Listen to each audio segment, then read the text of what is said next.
दोस्तों, आधुनिक होने के चक्कर में इस सत्य को मत भूल जाना कि हम अपने मानव जीवन में जैसे कर्म करते हैं उनका वैसा ही फल इस जीवन में भोगना पड़ता है। प्रत्येक कर्म का कुछ ना कुछ फल होता है। नमस्कार साथियों, माहिर स्टोरीज MK में आपका स्वागत है। आज मैं सुनाऊंगा आपको एक बुरी औरत उनकी 3 बहू की कहानी जो अपने कर्मों की वजह से कुतिया बन गई। आज की कहानी बड़ी ज्ञानवर्धक और मोटिवेशनल है। तो चलते हैं कहानी की तरफ। यह कहानी एक पुराने जमाने की है जब इंसान के कर्मों का फल उसे उसी जीवन में मिल जाता है।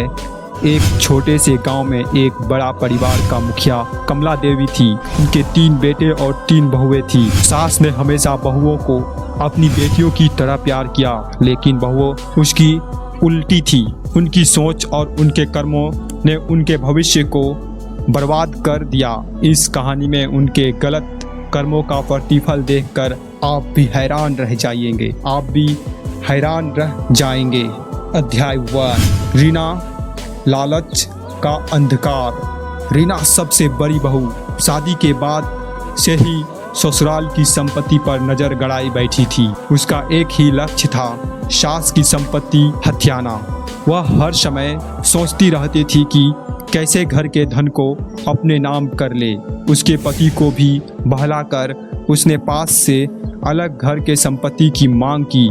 जब उसकी सास ने उसे समझाने की कोशिश की कि सारा परिवार एक साथ खुश रहेगा, तो उसने सास के साथ दुर्व्यवहार किया और घर में फूट डालने लगी। एक दिन रीना सास के सभी गहने और पैसे चुरा ली और रात के अंधेरे में भागने की योजना बनाई। जैसे ही वह घर से बाहर निकली, एक रहस्यमय आवाज आई, लालच अंधा कर देता है और जो इसका शिकार होता है वो उसका अंत बुरा होता है। अगले ही पल रीना एक कुतिया में बदल गई। वह जोर जोर से रोने लगी, पर अब उसकी आवाज़ सिर्फ भौंकने तक सीमित हो चुकी थी। उसका जीवन अब एक पशु के रूप में जीने के मजबूर हो गया।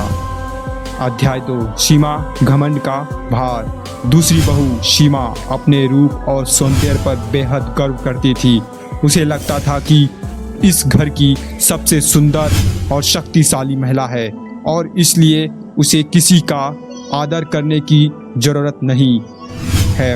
वह हर दिन शीशों के सामने घंटों बिताती और खुद की प्रशंसा करती रहती। उसके घमंड का हाल यह था कि उसने सास को अपमानित करने में भी संकोच नहीं किया। वह सास के पहनावे और उनकी आदतों का मजाक उड़ाती और परिवार के बाकी सदस्य भी खुद को सर्वश्रेष्ठ समझती। एक दिन सीमा ने सास के सामने उनका अपमान करते हुए कहा, आप जैसी साधारण और पुरानी सोच वाली महिला को मेरे जैसे सुंदर और आधुनिक लोगों के साथ रहने का कोई हक नहीं है।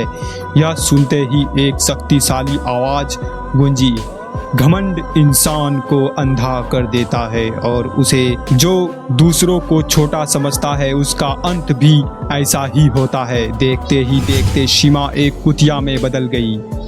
उसकी सुंदरता का घमंड अब सिर्फ एक झूठी याद बनकर रह गया। अध्याय 3। गीता, ईर्ष्या की आग। गीता सबसे छोटी बहू हर समय ईर्ष्या की आग में जलती रहती थी।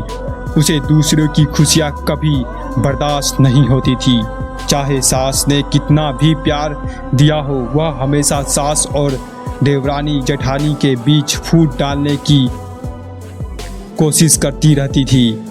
वह परिवार को बांटने और रिश्ते को खराब करने का काम करती थी ताकि वह खुद को सबसे ऊपर साबित कर सके।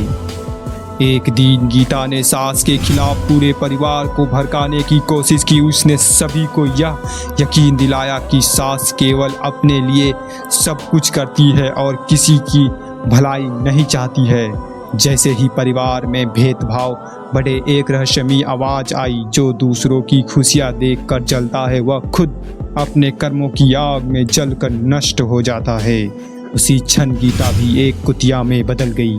अब उसकी सारी चालें बेकार हो गई थी। अध्याय 4। सास का धैर्य और ईश्वर का न्याय।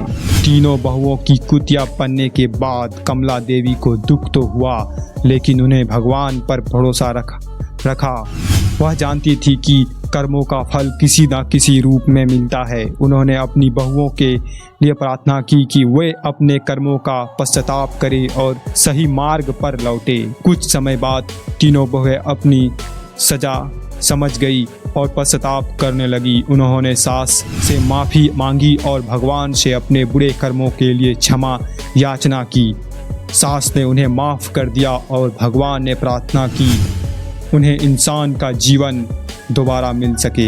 एक दिन एक साधु गांव में आया और उसने सास की प्रार्थनाओं का सुना। उसने कहा, इनका पश्चाताप सच्चा है, लेकिन इन्हें अपने कर्मों का फल भोगना होगा।